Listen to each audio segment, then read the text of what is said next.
Sorry sorry sorry sorry, सबसे sorry.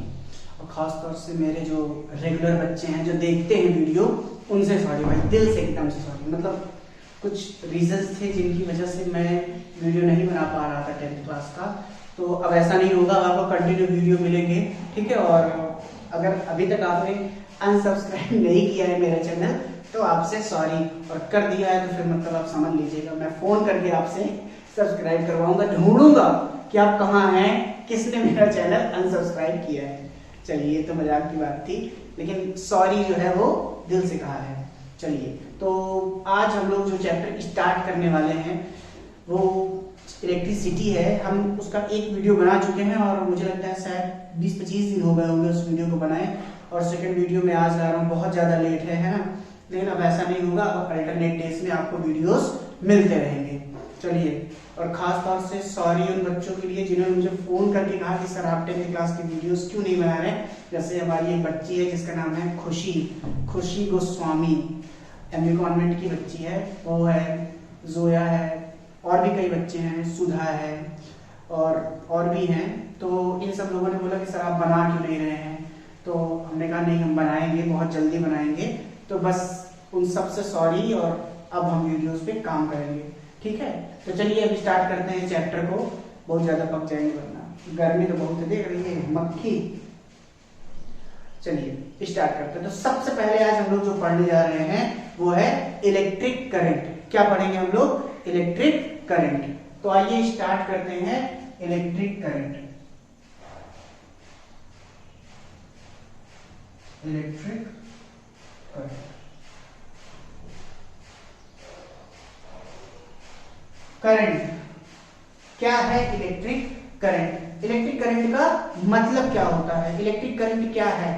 तो electric current जो है, जब आप सुनते हैं कि करंट, तो करंट का मतलब होता है धारा, यानी जो कुछ भी फ्लो कर सके। जैसे हवा बह रही है, एयर ब्लो कर रही है, तो हम इसे बोलेंगे एयर करंट। पानी बह रहा है तो हम उसे बोलेंगे वाटर करंट, ठीक है। तो इस तरीके से जो कुछ भी फ्लो करता है उसको हम उसमें हम करंट लगा देते हैं और उसको बोल देते हैं कि दैट करंट। तो उसी तरीके से इलेक्ट्रिक करंट क्या है? चार्ज के फ्लो होने को हम क्या बोलते हैं? Electric current. अब वो फ्लो किस तरीके का होता है, कैसे होता है, बहुत डिटेल में तो आपको क्लास 12th में पढ़ाया जाएगा, तो यहाँ पर आपको हम थोड़ा बहुत बताते हैं कि इलेक्ट्रिक करंट क्या है। तो सबसे पहले हम उसकी डेफिनेशन लिख देते हैं कि व्हाट इज इलेक्ट्रिक करंट। आइए, इलेक्ट्रिक करंट तो क्या होता है? Electric current, the rate of flow of charge through unit area of cross section per unit in per unit time is called electric current। उसे हम क्या बोलते हैं? Electric current. किसी वायर के unit area of cross section से एक second में जितने भी चार्ज फ्लो कर जाते हैं उसे हम क्या बोलते हैं? इलेक्ट्रिक करंट बोलते हैं। अच्छा, इसका जो सिंबल होता है वो होता है कैपिटल आई। कौन सी आई? कैपिटल आई, मम्मी वाली आई नहीं है, I is equal to Q upon T. क्या फॉर्मूला होता है? I is equal to Q upon T, और इसकी यूनिट होती है कूलम पर सेकंड। क्या होती है? कूलम पर सेकंड, या आप सिंपली नहीं लिख सकते हो एम्पियर। क्या लिख सकते हो? एम्पियर एक साइंटिस्ट थे और उनके नाम पे इसको हम लोग यूज करते हैं। सिंपल हम लोग कैपिटल ए यूज कर लेते हैं और बोल देते हैं कि 2 एम्पियर की करंट है, 3 एम्पियर की करंट है, 4 एम्पियर की करंट है। ये तो बात हो गई करंट की। तो 1 एम्पियर करंट किसको बोलेंगे? 1 एम्पियर। तो क्या लिखेंगे? इफ, इसकी डिफिनेशन कैसे बनाएंगे? If 1 coulomb charge is flow through unit area of cross section in 1 second, then the current flowing in the conductor is 1 ampere। तो क्या लिखेंगे? If 1 coulomb 1 coulomb charge is flowing through unit area of cross section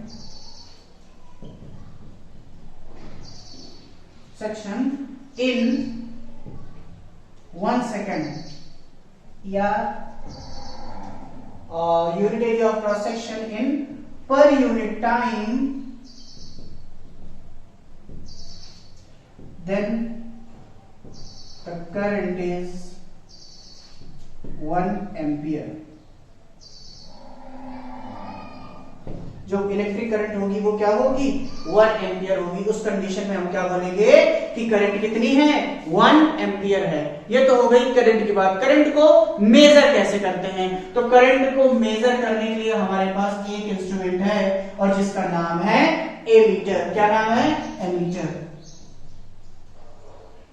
ammeter is a device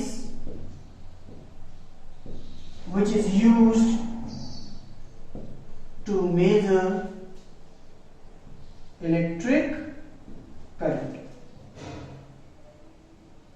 electric current. Ammeter क्या है? एक device है जिसका use किया जाता है इलेक्ट्रिक करंट को मेजर करने में। इसका सिंबल ये है, ऐसा लिखिए, ए लिखिए, ए फॉर अनुस्वर, ए फॉर एमीटर, मजाक कर रहा, ठीक है, एमीटर वो उसका सिंबल है बेटा।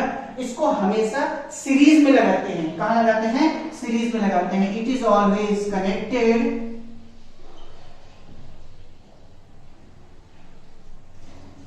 In series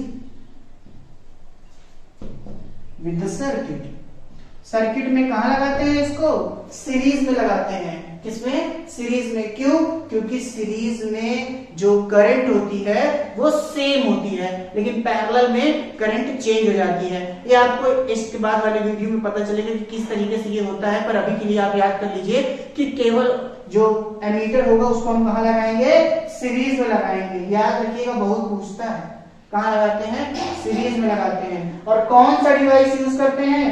ammeter. क्या नापने में? इलेक्ट्रिक करंट नापने में। इलेक्ट्रिक करंट क्या होती है? The rate of flow of charge through unit area of cross section in per unit time is called electric current. वैसे जब रेट बोल देते हैं तो वो टाइम से ऑटोमेटिक डिवाइड हो जाता है, पर लिख दिए हैं तो फिर कोई बात ही नहीं है। ठीक है, चलिए आगे बढ़ते हैं। इलेक्ट्रिक करंट के बाद हमारा जो नेक्स्ट टॉपिक है that is potential, electric potential. तो क्वेश्चन उठता है what is electric potential? Electric potential क्या है? इन जनरल हम बात करें बेटा तो एक पॉइंट पर पोटेंशियल आप डिफाइन कर ही नहीं सकते हो। पोटेंशियल जो टर्म आता है वो हमेशा रेफरेंस में होता है। जैसे हम बोले कि आप सपोज करो कि किसी कंपनी में काम करते हो और उस कंपनी में वहां का पोटेंशियल, आप बात कर रहे हो अपने दोस्त से, अपने कलीग से बात करते हो और कहते हो यार मैं ये कंपनी छोड़ने वाला हूँ। वो कहता है क्यों भाई, क्या हो गया, क्यों छोड़ने वाले हो? तो आप कह रहे हैं अब यहाँ पर पोटेंशियल ठीक नहीं है, मुझको यहाँ से ज्यादा दूसरी कंपनी का पोटेंशियल, मुझे वहां पोटेंशियल ज्यादा दिखता है। तो वहां पर पोटेंशियल का मतलब क्या है? Energy means money. वहां पर पोटेंशियल का मतलब क्या है? मनी। और जितना ज्यादा मनी उतना ज्यादा एनर्जी। और सेम वही चीज यहाँ पर, तो वहां पर अकेला कोई पोटेंशियल नहीं होगा। इस कंपनी को कंपेयर करके बोल रहा है उसने कि यहां से ज्यादा वहां का पोटेंशियल है। उसी तरीके से कोई दूसरी कंपनी होगी जिसका पोटेंशियल उस कंपनी से भी ज्यादा होगा। तो पोटेंशियल का मतलब क्या है? किसी लोकेशन पर यूनिट चार्ज को लाने में कितना वर्क करना पड़ रहा है, दैट इज द पोटेंशियल। और वही वर्क उस चार्ज में स्टोर हो जाता है तो उसको हम बोलते हैं पोटेंशियल एनर्जी बोलते हैं। ठीक है, तो इसको और डिटेलिंग करते हैं और समझते हैं। तो पहले इसको इरेज कर लेते हैं, फिर आगे बढ़ते हैं। तो ये तो बात हो गई इलेक्ट्रिक पोटेंशियल की। अब पोटेंशियल डिफरेंस क्या होता है? अब मान लीजिए कि एक चार्ज है, उसको आप एक पॉइंट से दूसरे पॉइंट तक लेके आते हैं, तो इस पॉइंट से इस पॉइंट तक लाने में जो भी आपको वर्क करना पड़ता है उसे हम क्या बोलते हैं? पोटेंशियल डिफरेंस बोलते हैं। सपोज करिए कि एक पॉइंट ये है और एक पॉइंट ये है, and this is B, this is A. इस पॉइंट तक लेके आते हैं तो आपको 200 जूल वर्क करना पड़ता है, और इस पॉइंट पर लेके आते हैं तो आपको 500 जूल वर्क करना पड़ता है। तो बी से ए तक आने में कितना वर्क करना पड़ेगा? 300। कितना?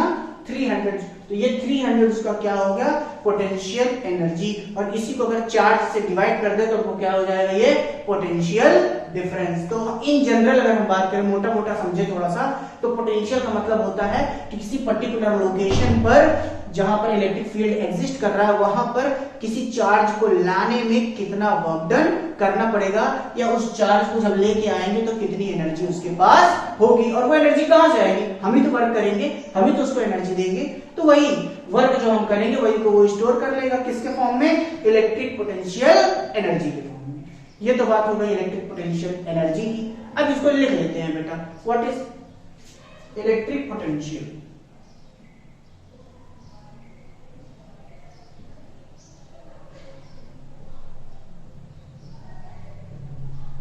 इलेक्ट्रिक पोटेंशियल क्या होता है, इलेक्ट्रिक पोटेंशियल लिखते हैं, the amount of work to bring a charge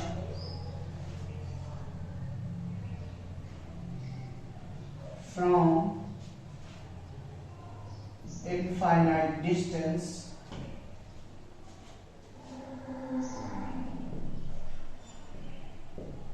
to a point। अच्छा, कौन से चार्ज की बात कर रहे हैं, यूनिट चार्ज की बात कर रहे हैं, unit test charge, to bring a test charge. और इस टेस्ट चार्ज को हम क्या बोलेंगे, यूनिट टेस्ट चार्ज, जिसकी क्वांटिटी कितनी होगी, 1 कूलम, और नेचर कैसा होगा, पॉजिटिव। हम टेस्ट चार्ज उस चार्ज को बोलते हैं जिसका खुद का कोई इलेक्ट्रिक फील्ड नहीं होता। Distance to a point is called electric potential. उसे हम क्या बोलते हैं, इलेक्ट्रिक पोटेंशियल। ठीक है, ये हो गया। अब इलेक्ट्रिक पोटेंशियल को किससे लिखते हैं, V से लिखते हैं। किससे लिखते हैं, V से। And V is equal to, formula होता है W अपॉन Q नॉट। क्या होता है, W अपॉन Q नॉट। इसकी यूनिट होती है बेटा कितनी, वर्क की, जूल, क्यू की, कूलम, जूल पर कूलम। या हम दूसरी यूनिट बोले तो वोल्ट बोलते हैं इसको। क्या बोलते हैं, वोल्ट बोलते हैं। और इलेक्ट्रिक पोटेंशियल को ऐसे जब क्वेश्चन वगैरह सॉल्व करेंगे तो वहां पर आपको वोल्टेज दिया होगा तो उसको वोल्टेज बोलते, बोलेगा कैलकुलेट द वोल्टेज। तो वोल्टेज का मतलब क्या कैलकुलेट करने के लिए बोल रहा है, इलेक्ट्रिक पोटेंशियल। वोल्ट नहीं, वोल्ट तो उसकी यूनिट है, ठीक है, वोल्टेज याद रखिएगा, कंफ्यूज मत होइएगा। अब potential difference,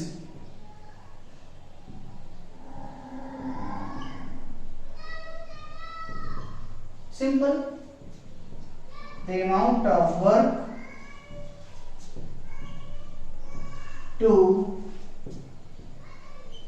bring a test charge from one point to another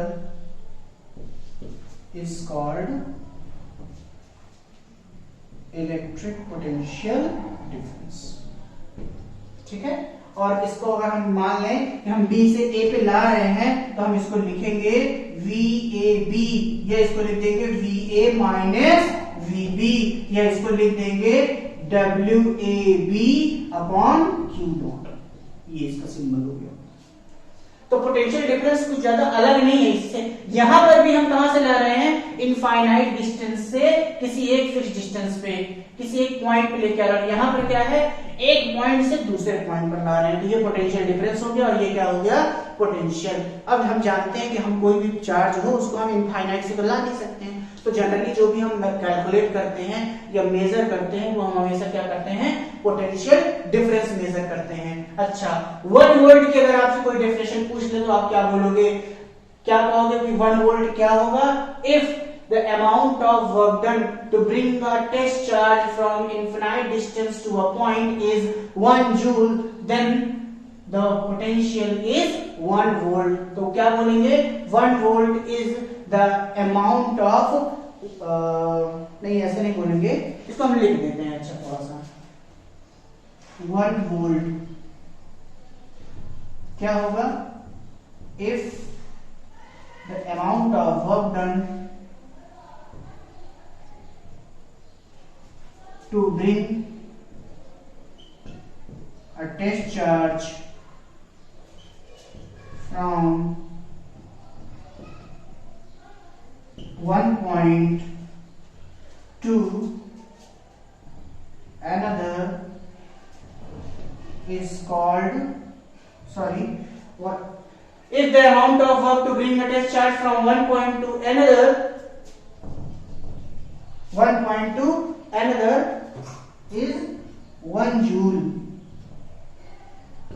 then the potential difference is 1 volt. तब पोटेंशियल डिफरेंस कितना होगा? 1 वोल्ट होगा। याद रखिए कि 1 वोल्ट की डिफिनेशन क्या है कि अगर यूनिट टेस्ट चार्ज को एक पॉइंट से दूसरे पॉइंट तक लेके जाने में केवल 1 जूल का वर्क करना पड़ रहा है तो वो क्या होगा, कितना होगा वहां पर पोटेंशियल डिफरेंस? 1 वोल्ट। ठीक है, कैसे 1 जूल आ जाएगा? यहाँ पर अगर आता है तो सपोज करो 20 काम करना पड़ता है और यहाँ पर आता है तो 21, तो 20 से 21 क्या हो गया? 1 आया कि नहीं आया? तो यहाँ पर कितना वोल्ट हो जाएगा? 1 वोल्ट हो जाएगा। ये तो हो गया 1 वोल्ट। अब आपसे पूछे कि भैया इसको कैसे आप जो है मेजर करते हैं, तो मेजर करने के लिए हमारे पास एक डिवाइस है जिसका नाम है वोल्ट मीटर। क्या नाम है? Volt meter. ठीक है, वोल्ट मीटर एक डिवाइस है जिसका यूज किया जाता है पोटेंशियल डिफरेंस मेजर करने में और पोटेंशियल डिफरेंस को मेजर करने में। और वोल्ट मीटर हमेशा पैरेलल में लगाया जाता है सर्किट के। किस में लगाया जाता है? पैरेलल में लगाया जाता है। क्यों पैरेलल में लगाया जाता है ये आपको नेक्स्ट वीडियो में पता चलेगा। फिलहाल आप क्या समझिए कि वोल्ट मीटर को किस काम में लिया जाता है और कहां लगाया जाता है। तो इसका काम क्या है? पोटेंशियल डिफरेंस मेजर करना। और कहां लगाया जाता है? सर्किट के पैरेलल में। तो बेटा हमने क्या क्या पढ़ा आज? Electric current, potential difference. याद रखिएगा, कंफ्यूज मत होइएगा, है दोनों सेम है पोटेंशियल और पोटेंशियल डिफरेंस, लेकिन इलेक्ट्रिक पोटेंशियल का जब डिफरेंस लेते हैं तो इनफिनाइट लेते हैं और पोटेंशियल डिफरेंस का होता है तो कोई भी 2 पॉइंट लेते हैं।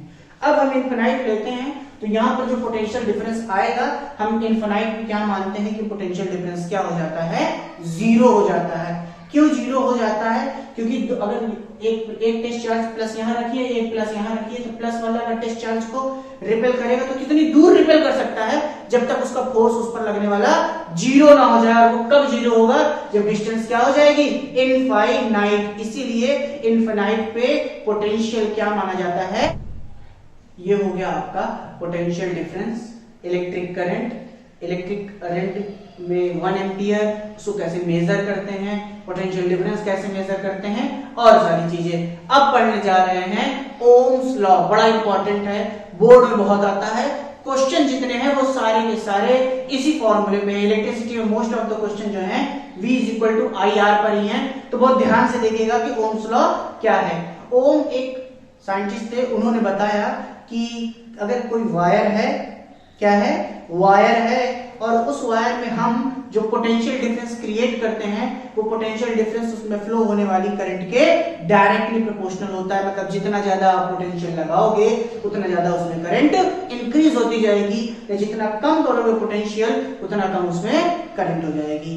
तो अच्छा ये बात है। अब सपोज करिए कि वायर है जहां पर उस रूम का या उस एटमॉस्फेयर का टेम्परेचर 30 डिग्री है। हम क्या करते हैं? टेम्परेचर इंक्रीज कर देते हैं।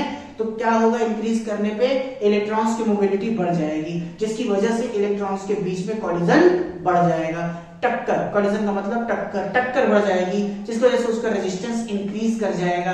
तो क्या इस कंडीशन में भी पोटेंशियल को बढ़ाने पर हमको सेम ग्रोथ से सेम रेट में करंट बढ़ता हुआ मिलेगा? नहीं, इस कंडीशन में नहीं मिलेगा। तो इसीलिए उन्होंने कुछ कांस्टेंट बोला। उन्होंने कहा कि कुछ चीजें कांस्टेंट होनी चाहिए, जो एटमॉस्फेरिक कंडीशंस है वो कांस्टेंट होनी चाहिए। उन्होंने कहा at constant temperature and pressure.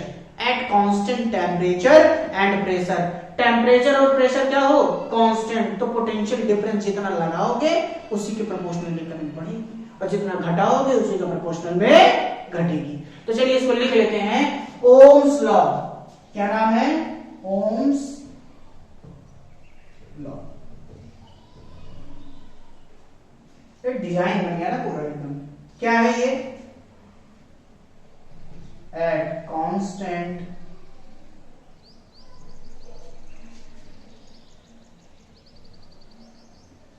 Temperature and pressure, the voltage applied across a conductor is directly proportional to the electric current flowing through it.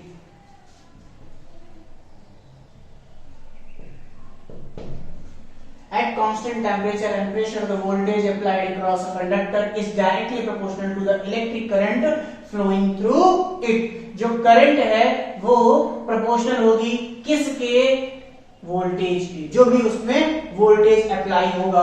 तो हम क्या लिख सकते हैं? V is directly proportional to the current. तो इस proportional sign हटाते हैं, प्रोपोर्शनैलिटी का साइन हटाएंगे और क्या आ जाएगा? एक constant R। V is equal to IR। क्या आ रहा है? तो ये R जो है यहाँ पर प्रोपोर्शनल कांस्टेंट है, लेकिन इसका नाम क्या है?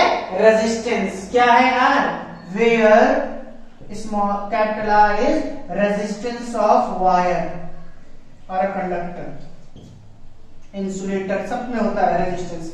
हर एक ऑब्जेक्ट में होता है रेजिस्टेंस। कोई भी ऐसा ऑब्जेक्ट है जिसका रेजिस्टेंस ना हो। हाँ, कुछ स्पेशल केस हैं, जैसे सुपर कंडक्टिविटी। फर्स्ट वीडियो में हमने बताया है कि जब सुपर कंडक्टर हो जाते हैं तो वहां पर रेजिस्टेंस क्या होता है? 0 होता है। ठीक है, चलिए तो R क्या है? पहले इस चीज को समझते हैं। What is capital R? तो R के लिए हमको यहाँ पे लिखना पड़ेगा रेजिस्टेंस। तो रेजिस्टेंस क्या है?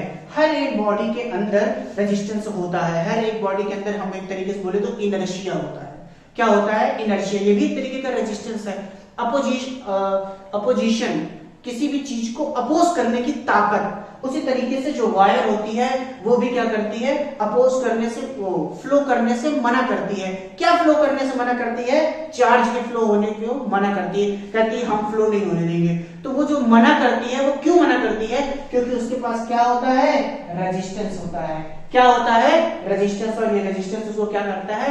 मना करवा देता है, कहता है फ्लो ना होने दो। और इस जब ये एक मना करने वाला आ गया, भाई वायर थी, वायर में आपने भेजा चार्ज, ये फ्लो नहीं होने दे रहा है रेजिस्टेंस। तो जब ये फ्लो नहीं होने देता तो करंट जो होती है वो ताकत लगाती है। क्या करती है?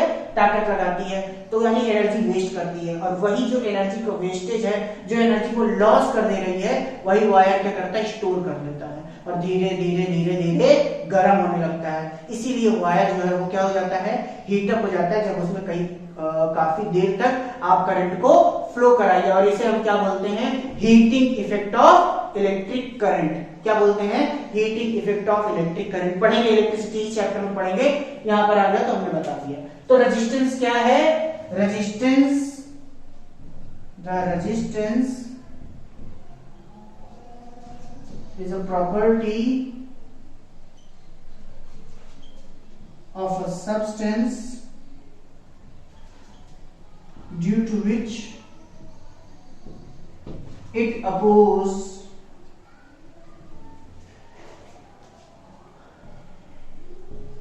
the flow of electric current through it। क्या करता है? अपोज करता है इलेक्ट्रिक करंट को उस सब्सटेंस से फ्लो होने में। इसे किससे लिखते हैं? कैपिटल R से लिखते हैं। And capital R is equal to V upon I। इसका यूनिट क्या होता है बेटा? V यानी कि वोल्ट, I यानी कि एम्पियर। वोल्ट पर एम्पियर, या हम लिखते हैं ओम। क्या लिखते हैं? ओम। एक साइंटिस्ट थे, उन्हीं का नाम है ओम। या इसके लिए एक सिंबल होता है ये। ठीक है, यूनिट का सिंबल है। रेजिस्टेंस के लिए जो सिंबल है वो है ये। कहीं बना दें, यहां बना देते हैं। ये इसका सिंबल है।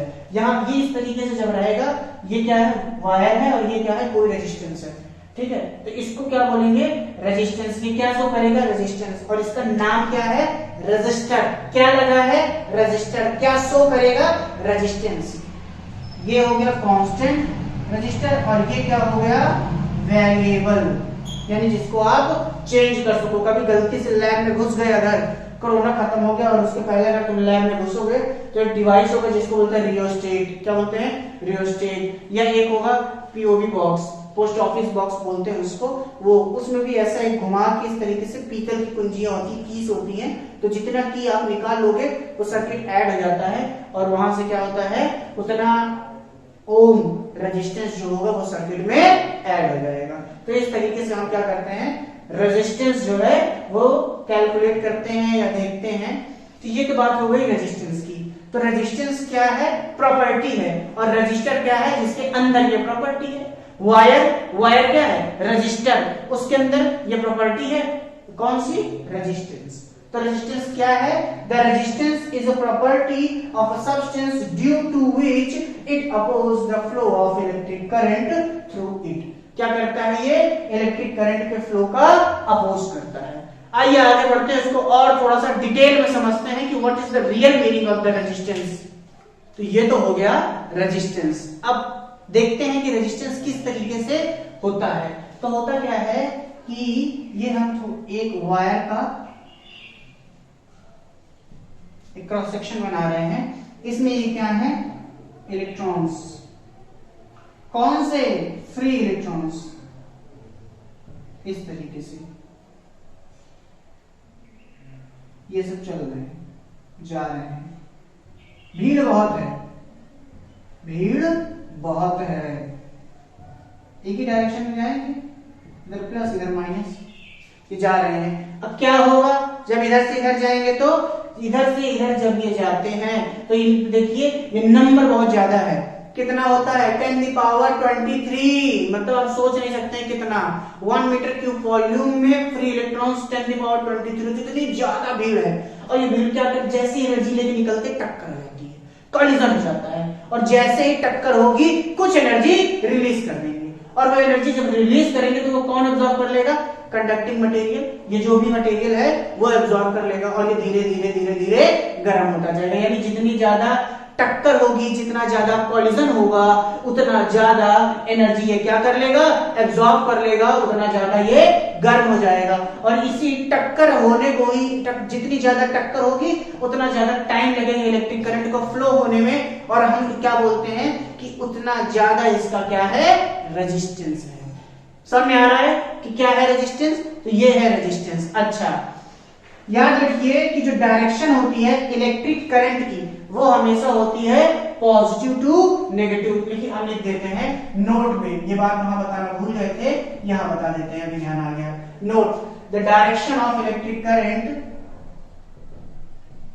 The direction of electric current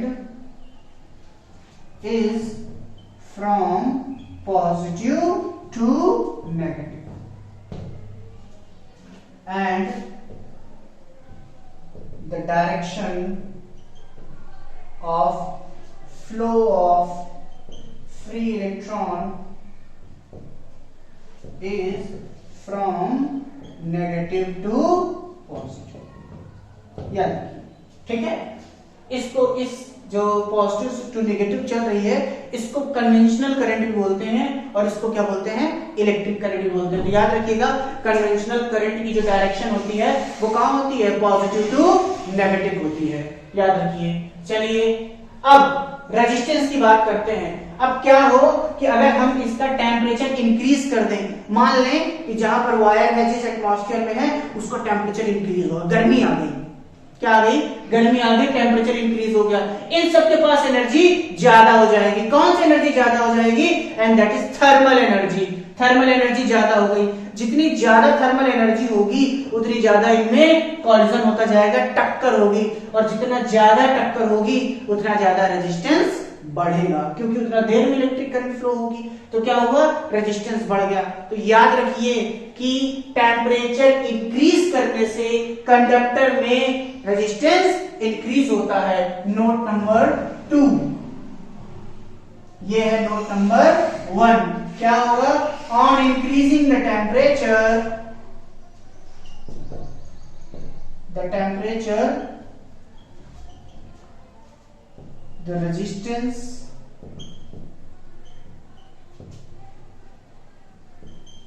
of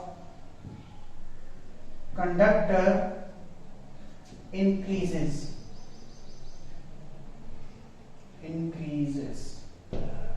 क्या होता है? टेम्परेचर इंक्रीज करने से रेजिस्टेंस ऑफ कंडक्टर इंक्रीज करता है। फिर उसके बाद इसी में ये फर्स्ट ए मान लें, बी सेमी कंडक्टर्स में क्या होता है? टेम्परेचर इंक्रीज करने से शुरू में क्या होता है, उनको कुछ थोड़ा बहुत टेम्परेचर चाहिए तो उनका रेजिस्टेंस क्या होगा? डिक्रीज हो जाएगा। लिखते नहीं है, बस याद रखिएगा कि सेमीकंडक्टर्स में टेम्परेचर बढ़ाने से एक लिमिट तक, बढ़ाने से फिर से बोल रहा हूं, एक लिमिट तक हर एक जो भी सेमीकंडक्टिंग मटेरियल है उसकी एक लिमिट होगी कि आप उससे ज्यादा नहीं बढ़ेगा तो हीट कर जाएगा और जल जाएगा वो। तो एक लिमिट होगी, उस तक अगर आप लेके जाएंगे तो उसमें कंडक्टिविटी बढ़ेगी। ठीक है, याद रखिए कंडक्टर्स में क्या होती है, जो रेजिस्टेंस होगा वो क्या होगा? बढ़ जाएगा।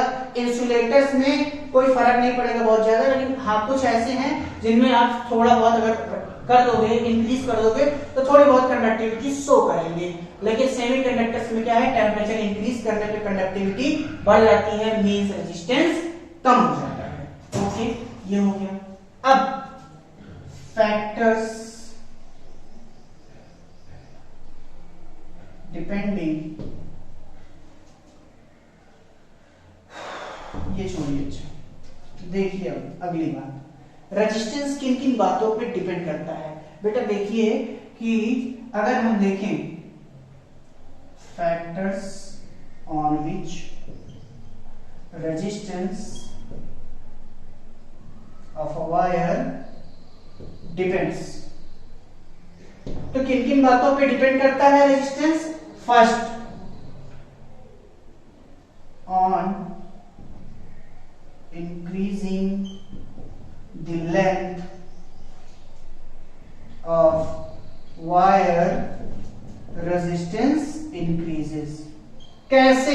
समझ लीजिए, ये आपको कहीं नहीं मिलेगा बेटा कि किस तरीके से इंक्रीज होता है। यहां देखिए, बस ये वायर है, ये वायर का छोटा सा पीस है जिसका एरिया ऑफ क्रॉस सेक्शन है मान लीजिए ए। अब एरिया ऑफ क्रॉस सेक्शन क्या होता है, ये पूरी वायर है, बहुत बड़ी वायर थी, हमने कट कर दिया, तो ये आपको जो दिख रहा है ना, this is what area of cross section. Cross है ना और सेक्शन कटा हुआ, ये तो यहां पर जो होंगे।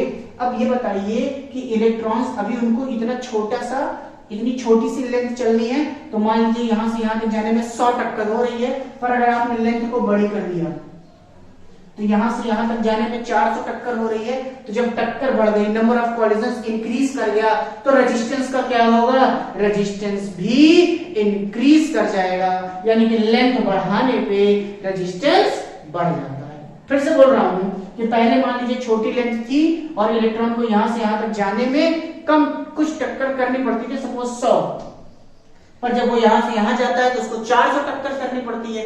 400 कॉलिजन होते हैं, तो जो नंबर ऑफ कॉलिजन इंक्रीज होंगे तो टेम्परेचर, वो रेजिस्टेंस भी इंक्रीज होगा, इसीलिए लेंथ बढ़ाने से रेजिस्टेंस बढ़ेगा। Second, on increasing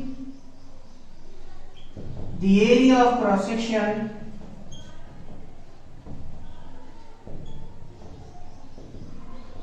R decreases। अगर R डिक्रीज कर रहा है एरिया ऑफ क्रॉस सेक्शन बढ़ाने से, इसका मतलब दोनों एक दूसरे के इनवर्सली प्रोपोर्शनल हैं, तो R is directly proportional to 1/A।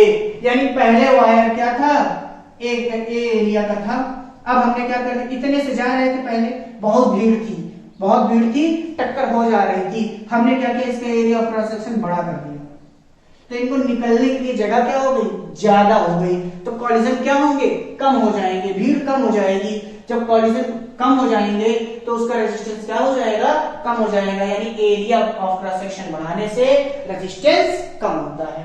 अब इन दोनों को अगर आप मर्ज कर दीजिए तो आपको एक नया फॉर्मूला मिल जाएगा, and this is what R is directly proportional to L/A। ये आप मैं बोल लूं R इज इक्वल टू, और इस प्रोपोर्शनल के साइन को हटाने पे एक नया टर्म आता है, this is rho. What is this, rho, and this is the symbol of resistivity. किसका सिंबल है ये? रेजिस्टिविटी का। Rho L upon A, R is equal to rho L upon A. तो रेजिस्टिविटी इज इक्वल टू आप क्या लिख सकते हैं? R A upon L. जिस तरीके से किसी कंडक्टर में इलेक्ट्रिसिटी कंडक्ट कराने के लिए उसके पास कंडक्टिविटी होती है, उसी तरीके से किसी रेजिस्टर में रेजिस्टेंस शो करने के लिए उसके पास क्या होता है? रेजिस्टिविटी। ठीक है, तो रेजिस्टिविटी क्या है? Resistivity is the resistance of a wire whose length is 1 meter and area of cross section is 1 meter square। तो चलिए इसको लिख लेते हैं पहले तुरंत, और फिर इसके बारे में और बात करते हैं।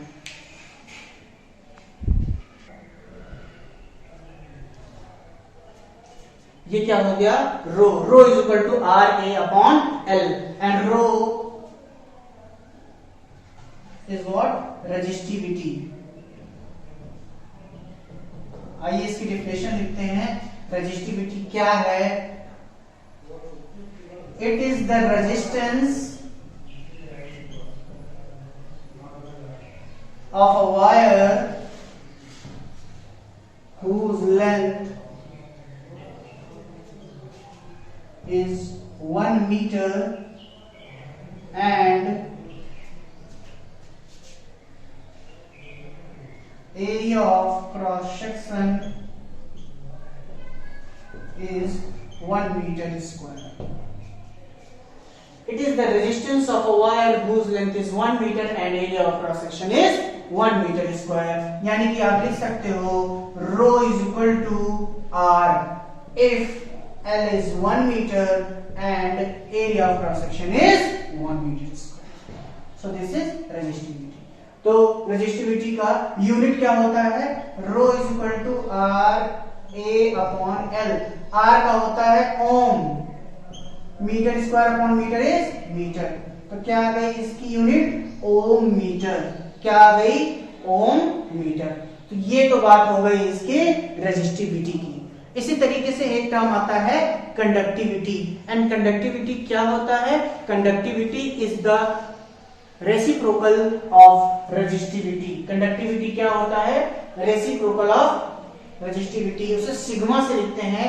Sigma is equal to 1 upon rho, ये लिखते हैं। इसको लिखा देते हैं।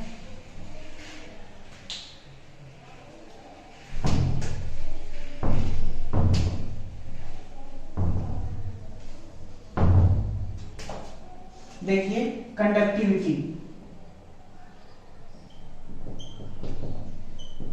क्या है? It is the reciprocal of resistivity. में इसे सिग्मा से लिखते हैं and sigma is equal to 1 upon rho. ठीक है, तो sigma is equal to 1 upon rho. जिस तरीके से रेजिस्टिविटी होती है उसी तरीके से कंडक्टिविटी होती है। तो बेटा ये तो हो गया आज आपका क्या क्या हुआ? Resistivity, resistance, potential and electric current. ये चारों टॉपिक आपके हो गए, मेजर टॉपिक है। And Ohm's law also important है, ओम्स लॉ। अब आप लोग हम लोग जब नेक्स्ट क्लास में आएंगे, नेक्स्ट लेक्चर में, तो वहां पर इसके आगे की बातें पढ़ेंगे और कुछ न्यूमेरिकल्स भी करेंगे। तो तब तक के लिए थैंक यू। इसको शेयर, सब्सक्राइब, लाइक और कमेंट